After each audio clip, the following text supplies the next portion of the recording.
Kalinga is providing a fantastic platform, not just to recognize writers, but also to create a platform where readers and writers can interact with each other. And now it's wonderful to be back in Bhubaneswar at the Kalinga Lit Fest. Brilliant platform which is platforming so many diverse voices, not just voices of people writing in English, but also of people writing in the local languages. Such a vibrant tradition of Odia literature, for instance, which have all been showcased here. So it's wonderful to be back in Bhubaneswar. I love this city. I think it's one of the neatest, cleanest cities in the country, and such a great cultural treasure. You know, every corner you have a 10th century, 11th century old temple. And then lovely people at the Kalinga Lit Fest always make you feel very welcome, always make you feel very at home. See, more importantly, we are living in an era where reading habits are declining. People's attention spans are shortening. So that is why I think festivals like the KLF provide a very human service in terms of acquainting readers with the whole range of literary works and voices that are available to them. Because, you know, without this, if they come, they listen to a writer, they get impressed with the writer, then they pick up the book by that writer. And then they understand, oh my God, what world this writer has created. But without that platform, they would never have met this writer, they would never have experienced that world, and they would never have picked up that book. So from that point of view, I think Kalinga Lit Fest is playing a very important role in spreading the culture of reading. Well, culture is, of course, the most important thing for any civilization, because culture is the carrier of that civilization's heritage. You know, without that culture, how will the new generation even know what their civilization was all about?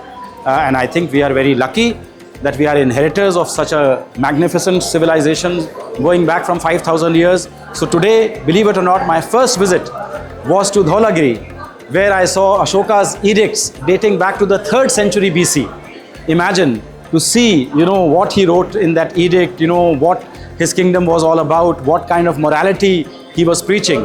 Was wonderful, and it acquainted you with the rich past of Odisha actually, which is continuing right from there to the modern day temples that we see here. Look, all my novels in a way follow a very similar theme. This is of ordinary people thrust into extraordinary situations. So that's really, I have a natural inclination for stories of the underdog, you know, because the stories of the underdog always resonate with every community, with every culture. Subconsciously, we are all rooting for the underdog. We are wanting the underdog to succeed, because the underdog is a person who is given no chance in life, who has no hope of success. And when that person who has no chance of success succeeds, you know, it gladdens the heart of everyone. And it becomes a benchmark for those who are aspiring. When I was writing Q&A, my first book, I wrote it in 2 months when I was posted in London. I thought I was writing a very Indian story as an insider for insiders. You know, I'm not writing about exotic India of yoga and palaces and elephants and maharajas. I'm writing about the underbelly of urban India. So I thought this is a book that only people in India will be able to understand. And that's why I was pleasantly surprised that now this book has gone into 47 languages, which means, again, the messages of this book, the underlying theme of this book was universal. It was of the underdog winning. And that is a theme that every community, every culture relates to. Well, obviously, when your first book becomes a bestseller, gets translated into 47 languages, then get made into an Oscar-winning film, then obviously recognition factor comes into play. So increasingly, I became known more as a writer than as a diplomat. But what I did was, I used my fame or notoriety, whatever you may call it, as a writer, to expand my ambit as a diplomat. So I give you a simple example. When I was posted in Japan between 2009 and 2013, as a Consul General of India in Osaka, Kobe, I would have received invitations from maybe 5 Japanese universities to come and lecture to them about India. But then when I went there as the author of Slumdog Millionaire, which had won the Oscar, I got invitations from 50 Japanese universities, all saying, please come and talk to us about Slumdog Millionaire. And to each one of them I said, I will come, I will talk about India, and we will talk about Slumdog Millionaire in the Q&A session. So I use this to enlarge my footprint, India's footprint, you know, with the academic community in Japan, using my fame as the author of Slumdog Millionaire. First of all, if you are writing to achieve success, then you are not going to succeed. That is the first thing.